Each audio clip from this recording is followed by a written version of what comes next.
Schopenhauer, qui a aussi beaucoup parlé de la mort, qui est un philosophe au pessimisme radical, voire viscéral, disait que la vie est une si triste affaire que j'ai décidé de la passer en réfléchissant, et notamment en réfléchissant sur notre condition d'être mortel. Alors, le Britannique Simon Priestley, titulaire de la chaire de philosophie à la New School for Social Research de New York, a pris au mot, au fond, aussi bien Schopenhauer que Montaigne, et il s'est amusé avec un humour très british au fil de l'histoire de la philosophie, des siècles et des continents, puisqu'il s'est attaqué aux Chinois et pas seulement aux Européens et à tout. Et il a essayé d'élargir au maximum. Il a recensé près de 200 morts de philosophes, dont certains d'ailleurs, notamment certaines femmes que je ne connaissais même pas avec mon délégation et mon doctorat de philo. Bon, mais il a recensé cela et il s'est interrogé au fond. Ce qui est intéressant, dehors des anecdotes dont on pourra reparler, etc., c'est qu'il a commenté à l'infini ce mot fameux de Platon repris par Cicéron, essayons de voir si c'était vrai, ce mot qui un peu a aussi alimenté toutes les dissertations de philosophie. Est-ce que philosopher, c'est apprendre à mourir? Je vous signale que Jacques Derrida, dans un article au Monde, qui est de juillet 2004, c'est-à-dire 4 ou 5 mois avant sa mort, refusait cela et soutenait jusqu'au bout que philosopher, pour lui, c'était d'abord apprendre à vivre, ou tenter d'apprendre à vivre avant de tenter d'apprendre à mourir. Et il racontait, comme d'ailleurs mon père, il disait qu'en fait, plus on vieillit, et plus on s'accroche à la vie. Contrairement à ce qu'on a à 20 ans, on peut avoir des tendances suicidaires, au fond, il y a ce...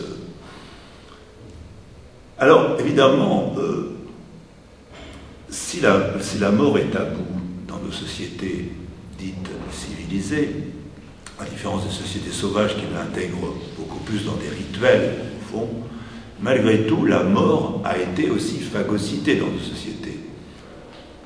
Je vous apprendrai que de 8 au 10 avril dernier, ça remonte à un peu plus d'un mois, s'est déroulé à Paris, au Carrousel du Louvre, le Salon de la Mort. Alors, évidemment, il y a un côté marketing. Notre société de consommation, de spectacle, s'est bien rendu compte, comme les pompes funèbres, qu'il y avait un marché porteur et un marché juteux. Et ce salon singulier de la mort tentait de racoler le chaland, au fond, et chacun d'entre nous est intéressé, évidemment, par ce marché, avec un slogan racoleur, ouvrez les guillemets, ce salon disait « Parler de la mort pour mieux vivre ». C'était le slogan de ce salon. Et le slogan, c'était « Parler de la mort pour mieux vivre ». C'est ce qu'on fait actuellement, parler de la mort pour mieux vivre. C'était le slogan du salon de la mort. Et donc c'était aussi une manière, et c'est là qu'on se rend compte aussi, et elle jouait sur ce tabou de la mort, au fond, de ce tabou, pour mieux vendre, évidemment. Sachant qu'on ne discute pas, c'est comme au moment du cercueil de son cher disparu, sur les tarifs, évidemment, parce qu'on est pris dans l'affect, etc. Marie-Frédérique Paquet, qui est professeure de psychopathologie à l'Université de Strasbourg, est présidente de la Société de Thanatologie. Thanatos, en grec, ça veut dire mort, et logos, ça veut dire verbe, thanatologie.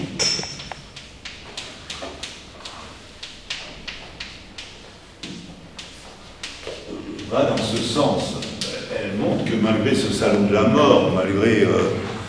en fait, la mort ne fait pas partie de notre monde domestique. Elle a été mise à distance par l'augmentation de la durée de la vie, par la médicalisation de la plupart des fins de vie, qui ont lieu à l'hôpital et dans d'autres structures sanitaires, alors que, et là je commente le texte de Baquet, qui est paru dans Le Monde d'ailleurs, parce que je me sers aussi de textes journalistiques, qui est paru dans Le Monde sur ce texte, Le Monde du 5 avril 2011, pour ceux qui veulent, page 21, « Pourquoi il faut apprendre à parler de la mort à nos enfants » de Frédéric Baquet, comme ça se prononce, Marie-Frédéric Baquet.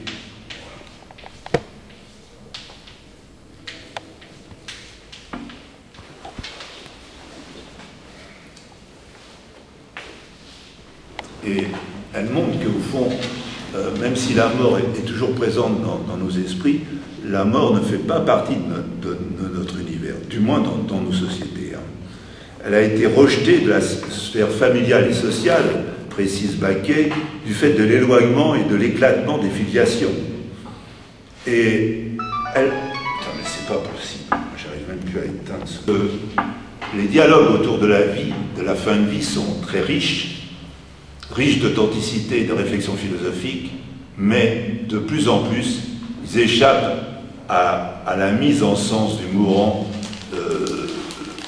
et de son groupe. Quand par exemple, quelqu'un qui a l'article de la mort dit « Baquet, je vais mourir, j'aimerais te parler, qu'on règle tout ce qu'on nos différents et tout ce que tous les non-dits », comme par hasard, souvent l'entourage coupe, dit Baquet, « Qu'est-ce que tu racontes? Tu délires, tu dis n'importe quoi ». Comme si en fait, voilà. Et souvent, l'absence de sens de sa vie, pour celui qui va mourir, justement, l'une des raisons de hâter sa mort, dit cette présidente de la Société de l'Atologie, de plus s'accrocher à une vie qui devient non seulement parfois gravataire, mais insignifiante, insipide, et qui ne tient plus qu'à un fil. On le voit d'ailleurs, je m'étais amusé à... Diderot, par exemple, dans sa correspondance, dit « On ne veut pas mourir, et l'on finit toujours un jour trop tôt ». Et à sa vieille maîtresse et amie Sophie, avant de partir à la campagne où il va mourir à l'âge de 60 et quelques années, si je me souviens bien, Diderot dit ceci: « Je suis seulement venu te dire au revoir, quoiqu'à mon âge, ça puisse toujours être un adieu. » Et on voit au fond ce rapport qu'on a toujours un peu distancé à la mort, qui est à la fois proche mais lointaine. On retrouve ces mots de Nietzsche, l'homme est un être des lointains, il est d'avant-hier ou d'après-demain. Et la mort, elle peut être aussi, elle nous taraude aussi, à tout moment, et qu'on soit jeune, etc. Au moment même, comme disait Bergson, d'ailleurs, je dis je, et je peux m'écrouler là et ne plus continuer mon discours sur la mort. Il faut en avoir conscience. De même, la philosophie des droits de l'homme nous apprend à résister au racisme, à la persécution religieuse, à la lutte de classe, de sexe, etc., à la persécution. Mais, comme le montre une Bulgare psychanalyste mariée à Solers, Julia Kristeva, qui a eu le malheur d'avoir un fils handicapé, le handicap ouvre aussi à celui qui n'en est pas atteint la peur de la mort physique et psychique. C'est pour ça que souvent on passe devant le handicap sans le voir, ou alors on le voit si, quand il y a les médailles olympiques des handisports, là on les exhibe. Donc Julia Kristeva va dans ce sens lorsqu'elle déclarait il y a un mois à peu près dans Le Monde.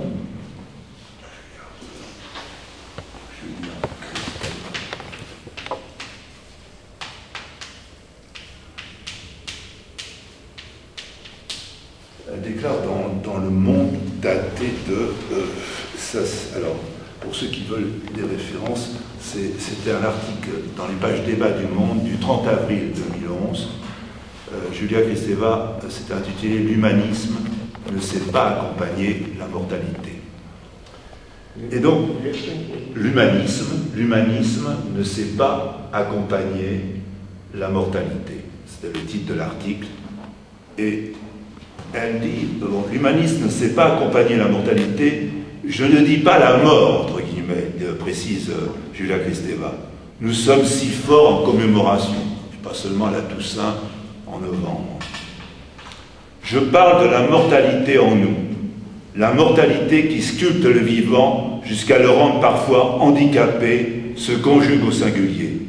Elle est créatrice de surprises, parfois de créativité insoupçonnée. Là, elle fait allusion à son fils et la manière dont je remets au article du Monde, là, je vais pas, où elle a eu un mal fou à le caser dans une maison spécialisée, etc. On se rend compte que, effectivement, moi, dans mon entourage, j'ai une nièce qui a une fille handicapée. On se rend compte que le rapport à la mort à travers le handicap est tout à fait différent et beaucoup plus présent, évidemment, pour la famille. Après ces considérations, au fond, quand on regarde l'histoire de la philosophie, quand on lit Simon Chrisley, quand on lit quelques grands textes que je vais vous lire d'ailleurs, vous n'allez pas y échapper non plus sur la mort, on se rend compte que, au fond, la philosophie, quelle qu'elle soit, que ce soit chrétienne, athée ou musulmane, est une méditation de la vie, non de la mort. Mais à travers cela, évidemment, on retrouve chez Platon déjà, dans le Phédon, dont je vous ai cité là le premier texte, dans les moments qui précèdent sa propre mort, Socrate parle de la mort en général, la mort d'un point de vue philosophique. Et il montre que le philosophe digne de ce nom, amoureux de la sagesse, ne craint pas la mort, car elle n'est rien d'autre que ce à quoi il s'exerce toute sa vie. Philosopher, en effet, dans le sens où Platon et Socrate l'entendent, c'est réaliser les séparations, les conditions de la séparation de l'âme et du corps. Là, on retrouve au fond, après le Plotin et le christianisme reprendra cela, vivre en déliant l'âme du corps.